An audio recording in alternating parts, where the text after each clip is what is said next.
오늘은 지난 시간에 이어서 신약성경 마태복음 5장, 6장, 7장의 말씀을 상고하도록 하겠습니다. 지난주에 마태복음 1장, 2장, 3장, 4장 11절까지 말씀을 함께 상고했지요. 그 말씀 속에 예수님의 족보와 예수님의 탄생, 그리고 동방 박사들의 경배, 그리고 애굽으로 피난 가셨다가 이제 나사렛에 오셔서 어린 시절을 자라나게 하시고 이제 약 30년이 흐른 다음에 이제 세례 요한이 예수님보다 6개월 먼저 태어나셨지요. 그 세례 요한이 구약에 예언한 엘리사로 이 땅에 오셔서 선구자의 역할을 했지요. 나는 너희들에게 길을 준비하는 하나의 첩경을 준비하는 선구자다. 내 뒤에 오시는 분이 이제 말씀을 증거하며 만인의 구세주가 될 것이라고 선구자의 사명을 하게 되지요.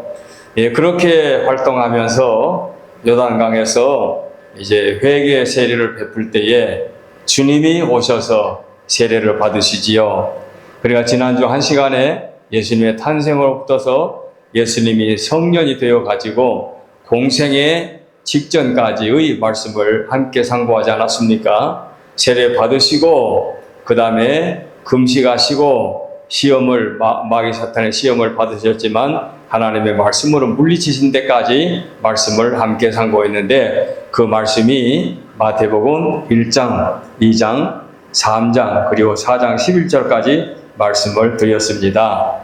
이제 4장 12절 이하에서 비로소 예수님이 말씀을 시작하게 되지요. 그래서 참고로 4장 12절 말씀을 보면은 17절 말씀을 보면은 이때부터 예수께서 비로소 전파하여 이르시되 이렇게 나오지 않습니까? 그러니까 이때부터 예수께서 비로소 전파하여 이르시되 이때 이제 성년이 되어 가지고 다 준비하시고 과정을 거치신 다음에 이제 사역자로 이제 구세주로 이렇게 말씀을 시작하게 됩니다. 그래서 이르시되 회개하라 천국이 가까웠느니라 이렇게 출발해 가지고 우리가 오늘 5장 우리가 3절부터 주부에 올려놨습니다만은 1, 2절 말씀을 보면 예수께서 무리를 보시고 산에 올라가 앉으시니 제자들이 나온지라 입을 열어 가르쳐 가라사대 하니까 4장 17절 말씀에 연결이 되지 않습니까? 입을 열어 가르쳐 가라사대 해서 그야말로 팔복으로부터 시작해서 5장, 6장, 7장을 산상보훈 이렇게 말을 하지요. 산상보훈에 대해서는 여러분들도 사연이 많을 것입니다. 대단히 귀한 말씀이지요. 비신자가 신약 성경을 첫 페이지를 열어보면은 낳고 하니까 뭐가 뭔지를 몰랐는데 한 서너 장 읽다가 5장에 들어와서 보니까 기가 막힌 말씀으로 시작이 됐더라. 뭐 그런 말씀도 들어보지 않았습니까? 그 말씀이 거짓말이 아닌 게 우리가 잘 아는 그 인도입니까? 인도의 간디라는 그 애국자가 영국에서 유학 생활할 때에 영국인들에게 굉장히 차별을 많이 받으면서 많이 슬픔을 당하게 됐지요.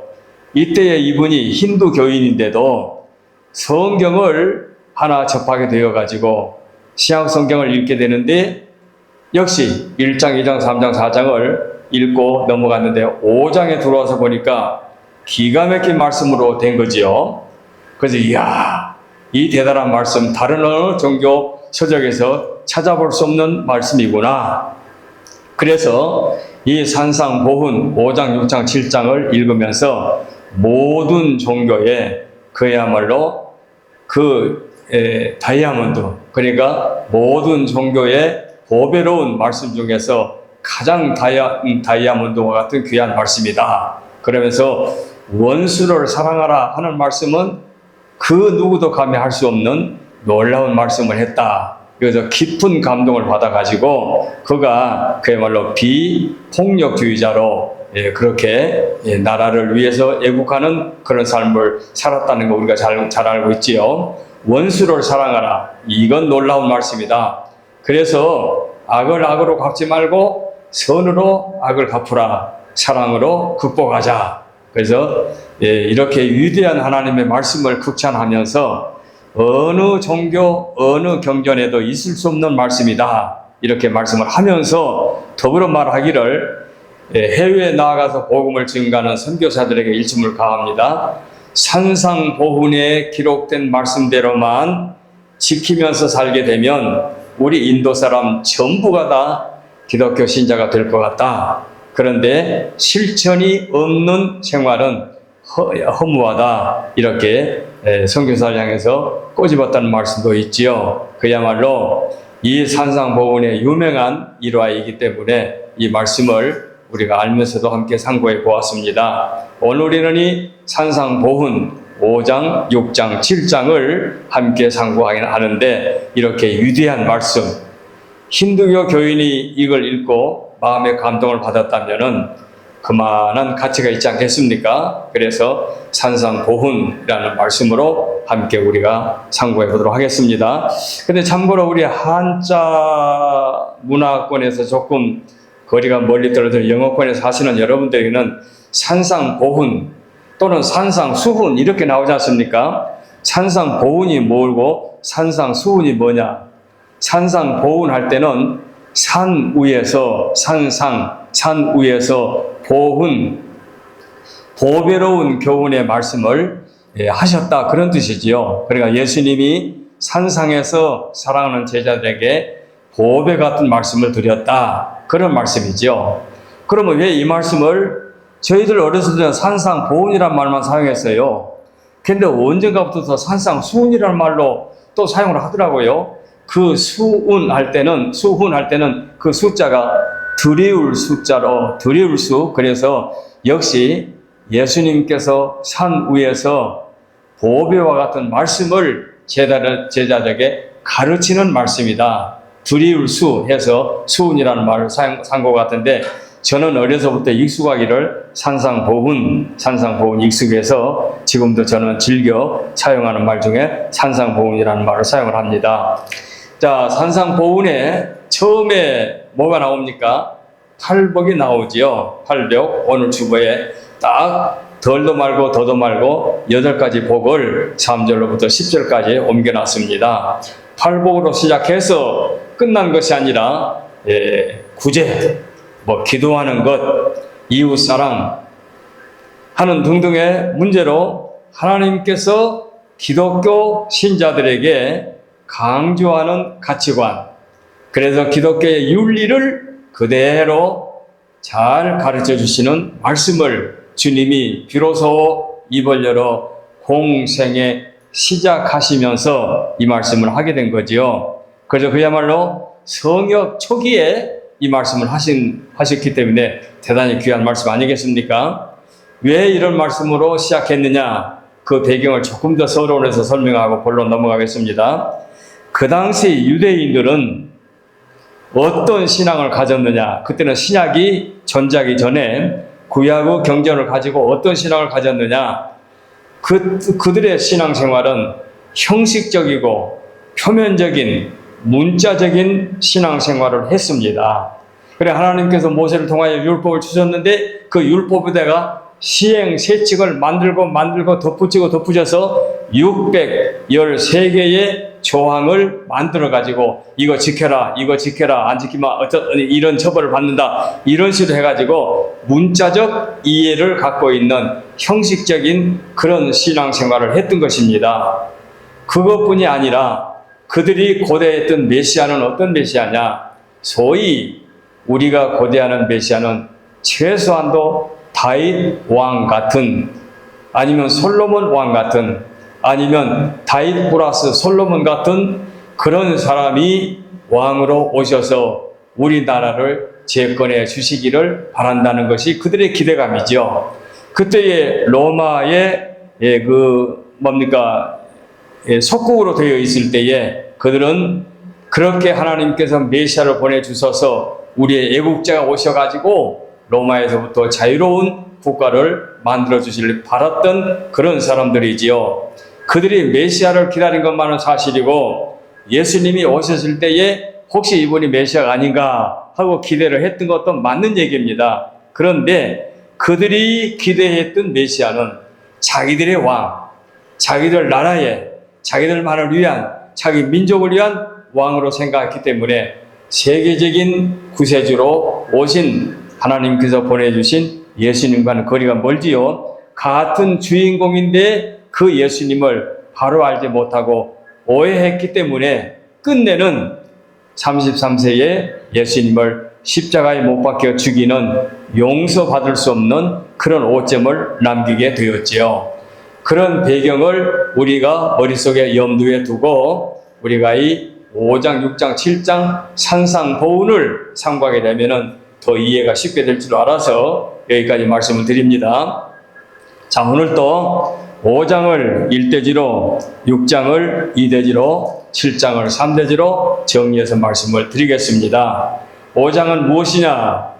심령이 가난한 자는 복이 있나니 라고 하는 말씀을 시작하는데 1절로 16절까지 해서 천국 시민의 가장 기초적인 기본권을 말씀해 주신 겁니다. 기본권. 그래서 아까 말씀드린 대로 이때부터 예수께서 전파하여 이르시되 회개하라 천국에 가까웠느니라. 이게 뭡니까? 회개하라 천국에 가까웠느니라. 천국 백성들을 향해서 말씀하신 거지요. 그래서 천국 백성들은 어떤 사람이 되어야 하느냐 해서 3절부터 심령이 가난한 자는 복이 있나니 천국이 저의 것이라 해서 8가지 복을 말씀했기 때문에 팔복, 이렇게 팔복이라는 그야말로 유명한 단어가 나오게 된 거죠. 심지어 한국에는 팔복교회도 있어요. 팔복교회라는 이름을 가진 교회도 있어요. 이만큼 유명한 팔복이 10절까지 이어지게 되지요. 자, 시내산에서 하나님께서 모세에게 율법을 주셨습니다. 누구에게? 이스라엘 백성들에게. 그 백성들에게 율법을 주셨는데 그 율법은 지키면 복을 받고 지키지 못하면 저주를 받는다. 이런 식으로 율법의 결과가 나오게 되지요. 그런데 천국 시민들에게는 그렇게 말씀하지 않습니다. 8가지 기본적인 말씀을 하신 다음에 14절로 16절 말씀 오게 되면 너희는 세상의 빛과 소금이다. 이렇게 말씀을 정리해 놓았습니다. 무슨 말씀입니까? 천국 백성들은 심정이 가난하라 라고부터 시작해서 세상 사람과는 다른 차원의, 간디가 생각했던 그런 차원의 삶을 살게 되면은 그 삶이 곧 세상의 소금이 되고 세상의 빛이 된다. 그래서 가장 기본적인 말씀을 이렇게 앞서 말씀해 주셨습니다. 대단히 중요한 말씀이죠. 천국 백성은 이래야 돼 하는 말씀이죠. 아주 기본적인 말씀을 이렇게 남겨두신 겁니다. 하나님의 백성들은 세상이 뒤집어지고 세상이 엎어지고 하늘과 땅이 맞닿는다 하더라도 하나님의 백성들은 이런 기준을 가져야 된다. 그런 뜻이지요. 이렇게 해서 16절까지 말씀하신 다음에 17절부터 좀 더 차원을 높여가지고 좀 더 범위를 높여가지고 율법적 생활의 완성을 말씀해 주십니다. 어떤 물건을 조립하게 되면 조립한 다음에 완성이 되어야 그 조립된 물건이 기능을 발휘할 수 있지 않습니까? 이와 마찬가지로 율법도 완성이 되어야 되는 거지요. 그런데 아까 말씀드린 대로 율법을 자기들의 법으로 생각하고 살았던 선민이라고 자부했던 이스라엘 백성들이 율법을 곡해한 거지요. 그래서 무슨 시행세칙을 만들어가지고 이걸 지키면 이렇게 잘못된 그런 그 삶을 사는 사람들에게 율법적 생활의 완성을 17절로 48절까지 이어지고 있습니다. 그러니까 좀 더 깊이, 좀 더 차원이 높은, 좀 더 범위를 넓혀서 주님이 이렇게 말씀을 하신 겁니다. 왜냐하면 천국 백성이기 때문에, 천국 백성이 아니면 아무 상관이 없죠. 근데 천국 백성이기 때문에 이 세상 사람과는 뭔가 구별되어야 된다. 이런 것이죠. 그래서 최소한도 가는 문제, 결혼 문제, 그 다음에 맹세에 관한 문제, 그때 그 시대는 맹세가 상당히 중요한 자리를 차지했던가 봐요. 그 다음에 눈에는 눈, 이는 이, 율법에. 그러니까 보복하는 것, 이런 모든 것을 재해석하여 주님이 확실하게 율법의 완성을 말씀해 주십니다. 그래서 이 모든 것은 무엇으로 다 완성이 되느냐? 사랑으로 완성이 되는 거지요. 그래서 이 모든 율법을 계속해서 충분하게 가르쳐 주시고 그 율법을 이렇게 준수해야 된다는 식으로 말씀을 인식시켜 주신 겁니다. 이게 5장의 골격입니다. 그러니까 5장을 읽으면 그냥 글자만 보고 읽으면 이해가 뭐가 뭔지 모르고 그냥 팔복만 눈에 들어오고 그 다음에 끝난 것 같은데 이렇게 엄청난 주님의 기쁜 뜻이 있는 거죠. 그 다음에 6장으로 넘어가면은 6장에는 천국 시민의 생활이 나옵니다. 생활. 어떻게 살아야 되느냐? 위에 기본권은 그렇게 말씀을 했는데 그것을 실천에 옮기는 생활이 중요한 거다 이 말이죠. 그래서 1절로 18절에 천국 시민의 생활의 내용을 쉽게 밝혀줍니다. 아까 말씀대로 5장에서는 천국 시민의 기본 자격을 말씀했다고 하면 이제 그 기본 자격을 갖춘 자가 어떻게 살아야 되느냐 이게 중요한 거죠. 그래서 구체적인 그런 그 생활을 말씀해 주시는데 1절로 4절까지 구제 생활, 그 다음에 5절부터 15절까지 기도 생활. 저 여기에 주님이 당신의 기도도 가르쳐 주신 주님의 가르쳐 주신 기도가 나오지요. 그 다음에 16절로 18절에 금식에 관한 말씀, 그리고 19절로 34절에 물질 생활에 관해서 말씀해 주고 있습니다.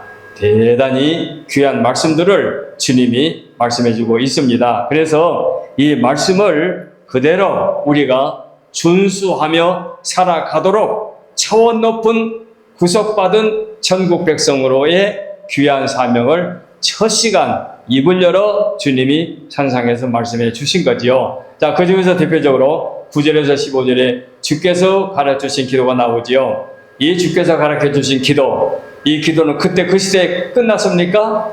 그때의 사도들, 제자들로 끝났습니까? 아니죠. 오늘날 우리들도 이 주기도문을 사용하고 있지 않습니까? 그래서 마틴 루터는 종교개혁자 마틴 루터는 재밌는 말을 했어요.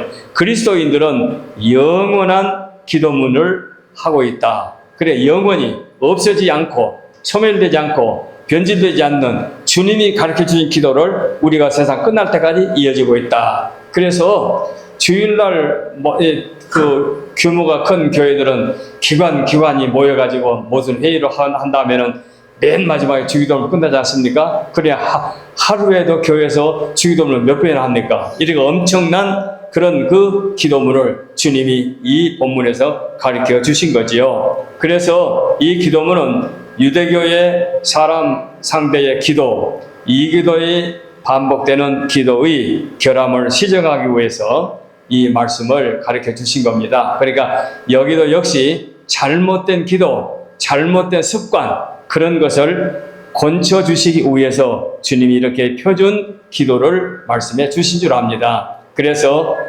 간결하면서도 심오한 뜻을 갖고 있어요. 자, 어떻게? 먼저는 대상을 부릅니다.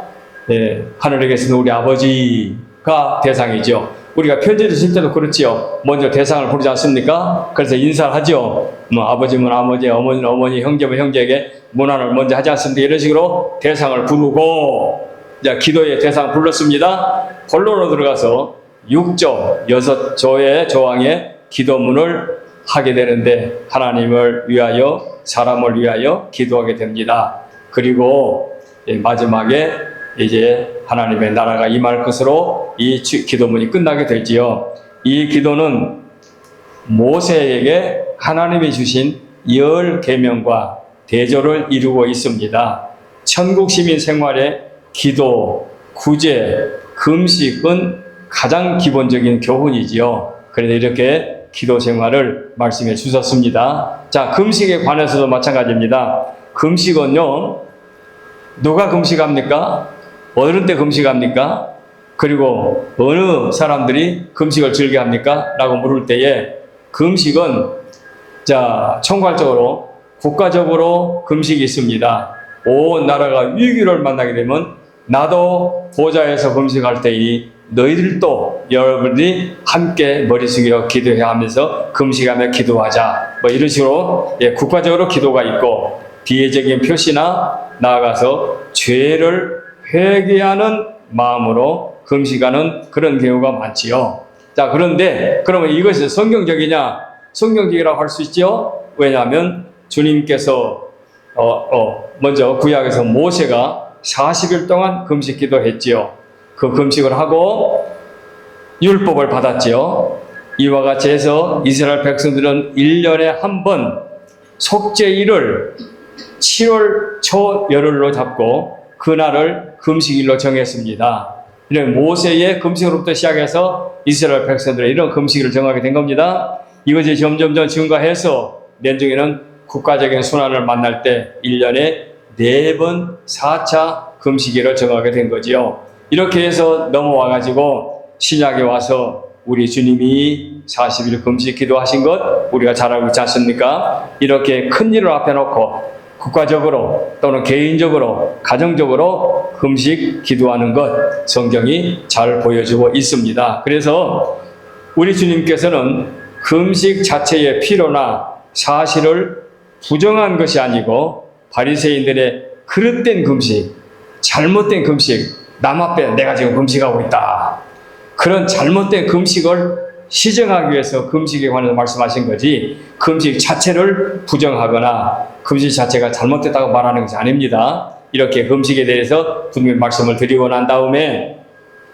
19절로 34절에 천국 백성의 물질 생활을 밝히고 있습니다. 자, 구제, 기도, 금식 이 같은 말씀을 하신 다음에 물질 생활에 관해서, 자, 전자는 바리새인들의 외식적 태도에 관해서 말씀을 했다고 하면은 마지막에 이 이방인의 불신앙적 태도를 아마 대조시켜서 이렇게 구제, 기도, 금식을 이렇게 말씀해 주신 것으로 판단이 됩니다. 그래서 전자는 유대계 오랜 종교생활에 취한 교훈이고, 구제하는 것 형식적으로 하지 말라, 기도하는 것 외식적으로 하지 말라 하는 것이고, 그 다음에 금식은 어디에서나 찾아볼 수 있는 일인데 그리스도인들의 독재간 참신한 그런 교훈으로 우리에게 말씀해 주신 줄로 압니다. 그래서 우리가 이 땅에서 생활할 때에 형식적이고 외식적인 행동, 말 아주 주님이 싫어한다는 것 우리가 알고 진실무망하게 사는 것 우리가 삼가 조심해야 되겠죠. 그 다음에 보물을 땅에 쌓아두지 말라, 이 말씀은 무슨 말씀이고 하니, 헌금을 많이 바쳐라, 그렇게 오해하지 마세요. 보물을 땅에다 쌓아두라는 얘기는 나를 위해서만 쓰게 되면은 그 보물은 가치가 없다. 내가 벌어서 나를 위해서 쓴다, 이건 가치가 없다. 그 대신 타인을 위해서 쓴다고 하는 것은 가치가 있지 않느냐, 그 말입니다. 타인을 위해서 쓰는 것 가치가 있지 않느냐. 그래서 내가 밥 한 끼를 비싼 밥 한 끼 먹는 것을 싼 밥으로 바꿔서 가난한 사람은 한 끼 먹는다, 이건 훨씬 가치가 있다는 얘기지요. 그래서 보물을 하늘에 쌓아두라, 이 말은 너를 위해서 세상적으로 욕심을 부리지 말고 네가 벌어온 네 물질을 가지고 선행을 하라. 그래서 하나님을 위해서, 타인을 위해서, 교회를 위해서, 이웃을 위해서, 그리고 나를 위해서, 내 자녀를 위해서, 내 장래를 위해서 함께 써야지 너만을 위한 욕심은 잘못된 거다. 그래서 자, 여러분 주변에도 그런 분이 계세요. 어리석은 사람, 판단이 좀 미미한 사람, 자기 욕심만 차리고 자기 먹을 것만 차리고 자기 것만 그런 챙기는 사람들이 없지 않아 있지요. 자, 물론 그런 사람들은 안타깝게 생각하지 않습니까? 그런 의미에서 물질을 하늘에, 보물을 땅에 쌓아두지 말라는 말씀으로 교훈한 줄 압니다. 여기까지가 6장의 교훈입니다. 그 다음에 세 번째 7장입니다. 천국 시민의 조심할 것, 경계할 것을 말씀하고 있습니다. 자, 삼가해야 한다. 우리가 사람들이 다정한 친구들을 만나서 대화하고 이제 헤어질 때는 조심히 가세요, 살펴가세요 하는 말이 무슨 말입니까? 조심하라, 경계하라, 뭐 넘어지지 않도록 조심하라, 어두운 밤길에 조심하라, 운전 조심하라, 이런 얘기 하지 않습니까? 천국 시민들의 기본적인 말씀과 그 다음에 생활을 말씀하신 다음에 천국 시민의 경계, 조심성을 말씀하고 있습니다. 그래서 1절로 14절은 천국 백성의 상속자로서의 비판, 경계를 말씀하고 있습니다. 자, 이 사실은 산상보훈, 마태복음 5장, 6장, 7장에서 7장은 거의 마무리 단계입니다. 이 마무리 단계라는 말씀은 결론적인 부분으로 지금 돌아가는 겁니다. 위에서 말씀드렸어요. 천국 시민은 이렇게 살아야 된다. 기본적인 자세와 생활 자체를 말씀했기 때문에 5장, 6장, 7장에서 6장이 본론이라고 할 수 있겠지요. 그러면 7장은 마지막 이제 마무리 단계에 이제 들어가게 되는데, 앞서서 말씀드린 대로 천국 시민의 자격 5장, 천국 시민의 이제 구체적인 생활 7장, 그 다음에 8절은 그야말로 5장, 6장, 7장 마지막 절은 이제 천국 시민의 조심할 것, 이렇게 말씀해 주고 있습니다. 자, 여기서도 바리새인들의 형식적이고 외식적인 것, 이런 악덕을 이제 염두에 두고 주님의 교훈하십니다. 그래서 이 천국 백성 산상보훈의 전체 흐름으로 볼 때에는 일관되게 주님이 말씀하고 계십니다. 그래서 뭐라 말씀하고 있습니까? 이 교훈적인 말씀 속에서 사람이 사람을 판단하는 것은 대단히 위험하다. 그리고 비판하지 말라는 얘기지요. 여러분 혹시 잘못된 판단으로 남에게 큰 상처 준 일이 없잖아 있지요? 저도 그런 일로 엄청나게 상처를 많이 받은 일이 있습니다. 특별히 목사 안수 받기 전에 너희 안에 선배 목사로 하여금 오해를 받아가지고 무척이나 고통을 받았습니다. 그때 이제 동문회를 막 시작했는데 우리 교회 집사님들이 아이고 우리 순사님 목사 안수 받기 굉장히 힘들겠네요. 그럴 정도로 오해를 받았습니다.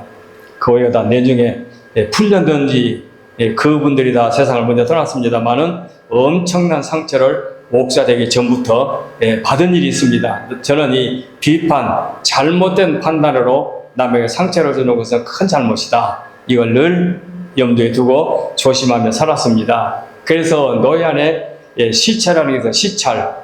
다른 교회를 이렇게 이제 방문해서 그 교회의 재정관계라든가 그런 그 시찰 문제가 있는데, 어들은 철없는 목사나 장로들은 가가지고 자기가 군림해가지고 잘못된 것을 지적해가지고 당회장 목사에게 상처를 주는 일이 참 많아요. 그래서 내가 그랬어요. 너희들이 시찰을 오게 되면 이 교회에 덕을 세워야 되지, 네가 얼마나 잘났기 때문에 이 당회장에게 이것저것 잘못된 것만 지적하냐. 지적하는 것은 은밀히 목사님에게 개인적으로 지적하고, 오히려 잘한 것을 재직들 앞에서, 위원들 앞에서 칭찬 좀 해줘라. 내가 그런 말도 한 일이 있습니다. 제가 받았기 때문에 이런 식으로 잘못된 판단으로 남에게 상처를 주는 것은 참으로 조심할 일입니다. 우리 특별히 천국 백성으로서는 이거 조심해야 됩니다. 믿지 않는 사람, 정신병자, 좀 세상에 취한 사람들은 고의로 남에게 상처 주는 경우가 많지요. 억지로, 어거지로 상처 주는 경우도 많죠. 이건 상대할 가치가 없는 그런 일입니다. 그래서 잘못된 판단으로 억울하게 남에게 상처를 주는 일은 정말로 조심해야 된다 하는 것을 여기서 또 다시 말씀해 드립니다. 그래서 교회가 어떤 감정에 치우쳐가지고 잘못되게 되게 되면 아주 교회에 큰 피해가 되는 거지요. 예를 들어서 인간적인 감정이나 또는 그 교역자가 잘못 고집을 부려가지고 교회가 둘로 쪼개진다, 둘로 나눠지게 된다. 그래서 교회가 난입해가지고 강단을 서로 빼앗는다. 이것은 아무리 좋게 해석을 해도 좋게 해석이 안 되잖아요. 하나님께서 누구 편을 들어주겠습니까? 양보하고 덕을 세우고 교회 상처가 없도록 해야 되겠지요. 그래서 그런 일들이 흔히 많습니다. 노예를 다스리다 보면 그 일이 참 많아요. 참으로 유감스러운 일이 아닐 수 없어서 말씀드립니다. 그래서 경계에서 다시 말씀드립니다. 7절에서 12절에 항상 기도에 힘쓰라. 어떤 복잡한 문제가 앞에 놓여 있으면 그 문제를 말로 풀락하지 말고 일단은 기도하자. 정말로 하나님 앞에 머리 숙여 기도하자. 내놓고 기도하자. 회개하는 마음으로 기도하자. 내 자존심 내놓고 내 주장 내놓고 기도하자 하고 기도하게 되면 길이 열리거든요. 그래서 7절로 12절에 기도에 힘쓰라고 주님이 말씀해 주십니다. 그리고 13절로 14절에 좁은 문을 택하라. 이 말은 역시 세상의 길은 이 땅에 살면서 넓은 길, 멸망의 길, 타락의 길, 쾌락의 길, 먹는 길, 마시는 길, 노는 길, 이것이 넓은 길 하면은 우리는 경건하게 자신을 살피면서 늘 삼가하고 조심하며 경건하게 사는 그 길이 좁은 길이라 할 수 있는 거죠. 문이 작으면 좁은 문이고 문이 넓으면 그 넓은 문이라 그게 아니고 어떤 삶을 사느냐, 삼가 조심하며 경건한 삶, 아니면 내 욕망대로 먹고 싶으면 먹고 놀고 싶으면 놀고 가고 싶으면 가고 상대방의 입장을 헤아리지 않고 내 주장만 내세우는 그야말로 형편없는 어리석은 철없는 사람의 삶은 넓은 길을 가고 있다고 볼 수가 있겠지요. 그래서 우리 앞에 생명과 멸망, 복과 저주 두 길이 놓여 있으니 좁은 문으로 가게 되면 그 결과는 반드시 좁은 문으로 간 결과를 가져오게 될 것이고 넓은 문으로 가는 자는 반드시 그 결과를 피할 수 없을 것이다 하는 말씀을 여기서 말씀해 드립니다. 그리고 난 다음에 15절로 23절에 거짓 선지자를 삼가라. 삼가하되 너희들의 사생활의 생활에서만 삼가할 것이라 거짓된 선지자, 잘못된 선지자, 거짓 스승을 삼가라 고 말씀하고 있습니다. 그래서 그들에게는 마음에 진심이 없다. 거짓 선지자는 거짓으로 가득 차 있기 때문에 진심이 없는 거예요. 그런데 무슨 서류로, 무슨 도장으로 사인 받기 전에 무슨 위장해가지고 가만히 있으려고 좋은 말 합니까? 근데 숨은 문장을 보게 되면 뭔가 허점이 있는 거죠. 그래서 삼가하지 않으면 안 된다. 위선자들, 거짓된 것. 그래서 좁은 문의 교훈은 자아 경계나 또는 대사적 경계인데 양과 일이 좋은 나무와 못된 나무 이 비유로 말씀해 주시면서 거짓한 선지자를 분간하도록 말씀하고 있습니다. 세상에 속한 사람들은 그렇습니다. 자기 이익을 위해서 상대방을 어떻든지 거꾸로 때리고 상대방의 가족을 빼앗기 위해서 별의별 수단을 다 하지요. 그래서 상처받은 사람이 얼마나 많습니까? 그래서 집도 빼앗기고 재물도 빼앗기는 사람이 얼마나 많습니까? 정말로 조심할 일이 많지요. 남에게 해야 하는 것도 물론 용납이 안 되지만 남에게 우리가 속아 넘어가는 것도 조심이 되겠죠. 그래서 이렇게 주님은 삼가하도록 우리에게 말씀해 주셨습니다. 자, 이렇게 해서 주님이 입을 열어 말씀해 주시는데 천국 백성들은 이렇게 삼가해야 된다. 이런 자격으로 이런 생활을 하는데 이런 조심성도 가져야 된다 하고 5장, 6장, 7장에서 분명히 말씀해 주셨습니다. 그리고 이제 결론적으로 24절로 이제 결론 말씀드립니다. 긴 설교의 말씀을 끝난 다음에 뭐라 이제 결론합니까? 내 말을 듣고 순종하 지키는 자는 반석의 집을 지은 자와 같고 내 말을 듣고 순종치 아니하는 자는 모래 위에 집을 지은 것과 같다. 이런 결과를 말씀해 주신 거지요. 참으로 위대한 결론을 말씀해 주시죠. 여러분, 실력 있는 목사님들이 설교를 하게 되면은 어떤 분들은 또 어느 교수님들이 앉아서 설교를 듣게 되면 서론, 본론은 그냥 듣다가 결론에 가게 되면은 이렇게 메모하는 분들이 계세요. 그만큼 결론이 중요하다는 얘기겠죠. 이 결론, 주님 말씀하신 것, 내가 한 말씀을 듣고 준행하는 자는 반석 위에 집을 지은 자와 같다. 그런데 듣고도 시행하지 않는 자들은 모래 위에 집을 지은 자와 같다. 이렇게 주님이 말씀해 주셨습니다. 자, 주님의 삶이 무엇으로 오셨습니까? 인류를 죄에서 구원하시려고 당신의 몸을 제물로 바치시려고 이 땅에 오신 분입니다. 그 오신 예수님이 헛된 말을 하겠습니까? 자기 자랑을 하겠습니까? 자기 뽐내는 일 하겠습니까? 위선적으로 말을 하겠습니까? 예수님은 1분 1초도 오직 오신 목적이 하늘 보좌를 버리시고 이 땅에 오신 목적이 인류를 죄에서 구원하시기 위해서 오셨으니 입을 열어 가르쳐 가라사대 천국 백성은 이렇게 살아라고 명해 주셨습니다. 우리는 이 같은 말씀을 접할 때마다 옷깃을 여미며 정말로 주님의 이 땅에 오신 목적이 이렇다고 하니 우리 어찌 꿈에 들 예수님을 잊겠느냐 하는 말씀을 우리가 함께 상고하게 됩니다. 오늘은 귀한 말씀을 함께 나누는데 지난 주일날 예수님의 탄생으로부터서 예수님의 공생의 직전까지 말씀해 주셨고 오늘은 입을 열어 산상에서 보온해 주신 5장, 6장, 7장의 말씀을 드렸습니다. 이제 다음 주에는 왕이 이제 마태복음에서는 왕으로 오셨기 때문에 왕이 이제 능력 행하는 것으로 또 출발이 되겠습니다. 그래서 다음 주에는 8장부터서 또 말씀을 계속 하겠습니다.